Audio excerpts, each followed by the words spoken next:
दोस्तों, अगर आप भी भारत और श्रीलंका के बीच सबसे रोमांचक रोंगटे खड़े कर देने वाला तीसरा टी20 मुकाबला देखने के बाद खुश हैं तो वीडियो को लाइक जरूर कीजिएगा। दोस्तों, 2-0 से टी20 सीरीज में कब्जा जमा चुकी टीम इंडिया दोबारा से श्रीलंका को तीसरे टी20 में रौंदकर उनका सुपड़ा साफ करने के इरादे से मैदान में उतरी। जहां इस रोमांचक टी20 का तीसरा और सबसे फाइटिंग मैच आज पल्ले केले क्रिकेट स्टेडियम में खेला गया और इस मैच में रोमांच की सारी हदें पार हो गई।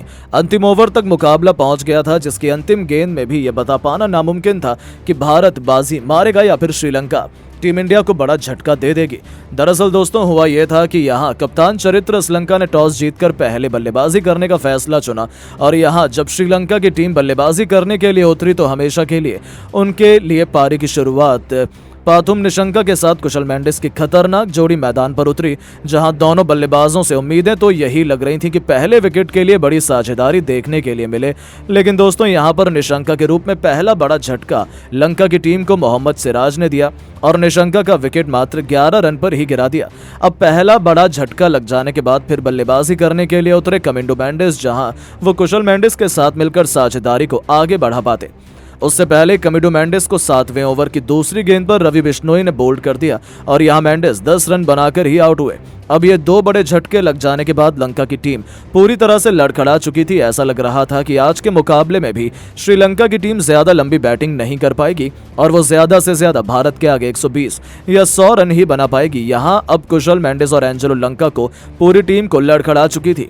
ऐसा लग रहा था कि आज के मुकाबले में भी श्रीलंका की टीम ज्यादा लंबी बैटिंग नहीं कर पाएगी और वो ज्यादा से ज्यादा भारत के आगे 120 या 100 रन ही बना पाएगी। अब ये कुशल मेंडिस और एंजेलो मैथ्यूज पर पूरा दारोमदार था अपनी टीम के लिए ज्यादा से ज्यादा रन बनाने का, लेकिन दोस्तों भारतीय गेंदबाजों को कहां पता था कि ये दोनों बल्लेबाज मिलकर आज अपनी टीम की किस्मत चमकाने वाले। जी हां दोस्तों, हुआ ये कि कुशल मेंडिस ने ताबड़तोड़ बल्लेबाजी अपनी जैसी जारी रखी, उसी तरह का ढंग एंजेलो मैथ्यूज ने भी दिखाया। जहां दोनों बल्लेबाजों ने मात्र 37 गेंदों में ही 72 रन की साझेदारी कर डाली थी। इस दौरान विकेट चटकाना काफी अहम हो चुका था। तभी कप्तान सूर्या ने फैसला किया कि वो गेंदबाजी पर मोहम्मद सिराज को लेकर आएंगे और आते ही 14वें ओवर की तीसरी गेंद पर सिराज ने मैथ्यूज के रूप में तीसरा बड़ा झटका लंका की टीम को दिया, जो 53 रन बनाकर आउट हुए। और मैथ्यूज के आउट हो जाने के बाद फिर कुशल मेंडिस ने हार नहीं मानी। उनका बल्ला रुकने का नाम नहीं ले रहा था।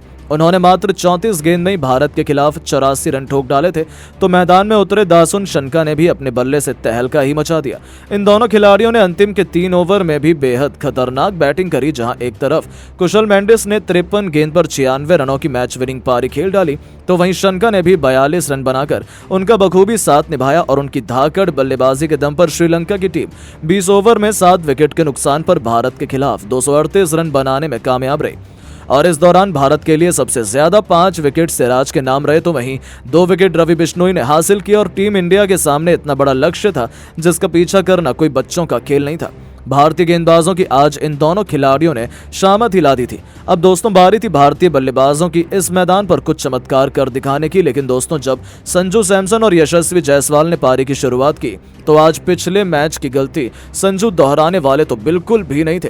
जहां संजू और यशस्वी पर हर किसी की निगाहें थी कि ये दोनों बल्लेबाज पहले विकेट के लिए कितने रन जोड़ पाते हैं। इस दौरान सब कुछ सही चल रहा था, दोनों ने टीम इंडिया को शानदार शुरुआत दिलाई, लेकिन दोस्तों आगे क्या होने वाला है इसका अंदेशा किसी को भी नहीं था कि ये संजू सैमसन को बढ़िया ऐसे बल्लेबाजी कर रहे थे। उन्हीं के रूप में भारतीय टीम को पहला बड़ा झटका लगा। जी हां दोस्तों, संजू बाहर जाती हुई आउटसाइड ऑफ की गेंद को गलती से छू बैठे। हालांकि ये गेंद पूरी तरह से वाइड हो जाती अगर संजू गेंद को जाने देते, लेकिन उन्होंने बल्ला बीच में अड़ा दिया और फील्डर ने उनका आसान सा कैच पकड़ लिया और 14 रन बनाकर संजू आउट हुए। अब यशस्वी जायसवाल पर दबाव बढ़ता चला जा रहा था और अब उनका यह दबाव कम करने के लिए तीसरे नंबर पर बल्लेबाजी करने उतरे सुपरस्टार सूर्य कुमार यादव। जहां सूर्य और यशस्वी ने मिलकर पारी को आगे बढ़ाया। दोनों बल्लेबाजों ने अच्छी शुरुआत अपनी टीम को दिलाई। वानिंदु हसरंगा के 1 ओवर में कप्तान सूर्या ने लगातार 3 गेंद पर 3 तूफानी छक्के जड़कर अपने तेवर श्रीलंका को दिखाए। इस बीच 50 रन की साझेदारी भी हुई, जो टीम इंडिया की जीत के लिए बेहद महत्वपूर्ण मानी जा रही थी। इन दोनों ने भारत को मैच में मजबूत स्थिति में लाकर खड़ा कर दिया था। यशस्वी ने दुनित बेला लगे कि गेंद को छक्के के लिए डिपॉजिट कर अपना अर्धशतक भी ठोक दिया था। टीम इंडिया मैच में तगड़ी वापसी कर चुकी थी, लेकिन दोस्तों यशस्वी भी अपनी साझेदारी को ज्यादा देर तक आगे नहीं बढ़ा पाए और 52 रन बनाकर वो आउट हुए। ये भारत के लिए सबसे बड़ा झटका था। अब पूरी जिम्मेदारी कप्तान सूर्य कुमार यादव और हार्दिक पांड्या के मजबूत कंधों पर आ चुकी थी। सूर्य दबाव में थे, लेकिन एक तरफ से आते ही हार्दिक पांड्या ने अपने बल्ले से ऐसा तहलका मचाया कि इस खिलाड़ी ने पलक झपकते ही केवल 12 गेंद में अपना अर्धशतक पूरा कर लंका के खेमे में हाहाकार मचा दिया था। यहां तक कि दूसरी तरफ खड़े खड़े सूर्य उनकी विस्फोटक बल्लेबाजी का केवल आनंद लेते रह गए। हालांकि 12 गेंद पर 5 छक्कों की बदौलत 50 रन बनाकर हार्दिक आउट हो गए। इसके बाद अब मैच को फिनिश करने की जिम्मेदारी कप्तान सूर्य के साथ रिंकू सिंह पर आ चुकी थी। इनके अलावा कोई और बल्लेबाज भारतीय टीम को जिताने का दम रखता नहीं था। सूर्य जहां अर्धशतक बनाकर खेल रहे थे तो रिंकू भी सबसे बड़े मैच विनर के रूप में मैदान में मौजूद थे। अब दोस्तों यहां रिंकू सिंह और सूर्य मिलकर साझेदारी को आगे बढ़ाते हुए श्रीलंका की नाक में दम कर देते हैं। देखते ही देखते इन्होंने टीम इंडिया को 200 रनों के भी पार पहुंचा दिया था। चौके छक्कों की उन्होंने ऐसी सुनामी लाई कि लंका की धज्जियां उड़ गई।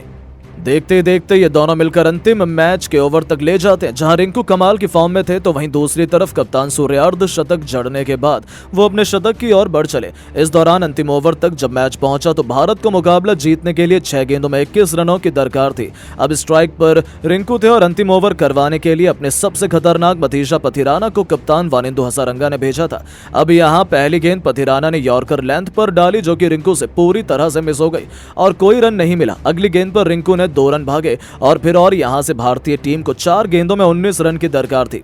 रिंकू अभी भी स्ट्राइक पर मौजूद थे। दोस्तों जैसे तैसे करके तीसरी गेंद को लेग साइड की तरफ खेलकर रिंकू ने 1 रन भाग लिया और अब स्ट्राइक पर आ गए हमारे सबसे बेस्ट T20 के नंबर 1 जाबाज सूर्य, जहां सूर्य को आगे 3 गेंदों पर 3 छक्के लगाने थे और तभी भारतीय टीम मुकाबला जीत पाती, क्योंकि 3 गेंदों पर 18 रन भारत को चाहिए थे।